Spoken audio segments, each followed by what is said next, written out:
Oke, tapi kan lu bicara juga bahwa di sana ada kemungkinan juga kita gini, kita bicaranya kenapa gue melabelkan ini konspirasi karena nggak ada yang tahu nih kebenarannya. Nanti kan sebenarnya orang akan bilang tapi begini begini, ini kan semuanya saling salah-salahin dong.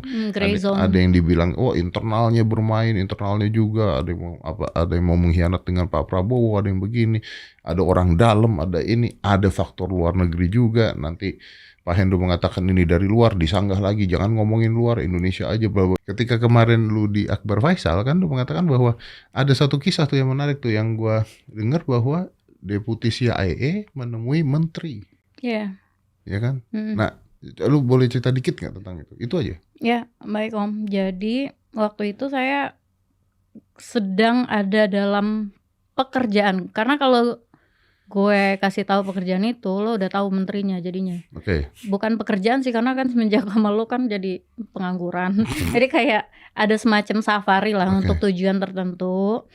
Ya beliau cerita, Pak Menteri itu cerita langsung kepada, jadi kita hadap-hadapan, tapi ada orang lain juga kiri kanan gitu. Cuman saya mendengar langsung gitu bahwa deputi CIA datang kepada dia, mengajak dia untuk makan siang, mengatakan bahwa terima kasih Anda telah mengurungkan niat Presiden Jokowi saat itu. Saat itu beliau udah menjabat juga sebagai seorang lah gitu, untuk bergabung dengan BRICS gitu.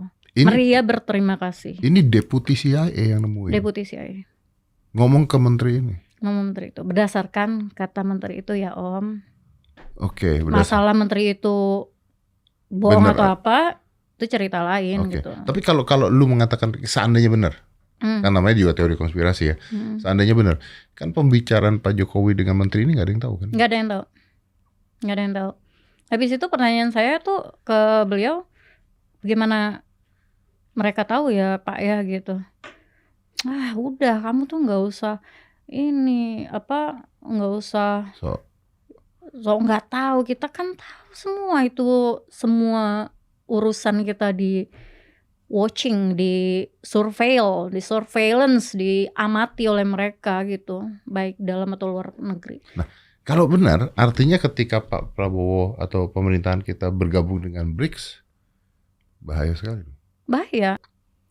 Ketika Pak Prabowo mau pergi ke Cina, Indonesia tuh diserang habis-habisan dengan demonstrasi karena tujuannya pengen kasih tahu, yuk nggak bisa, yuk gabung ke sana gitu. Tapi Pak Prabowo akhirnya pergi. Dia pengen menunjukkan bahwa gue kuat, gue independen, gue bisa.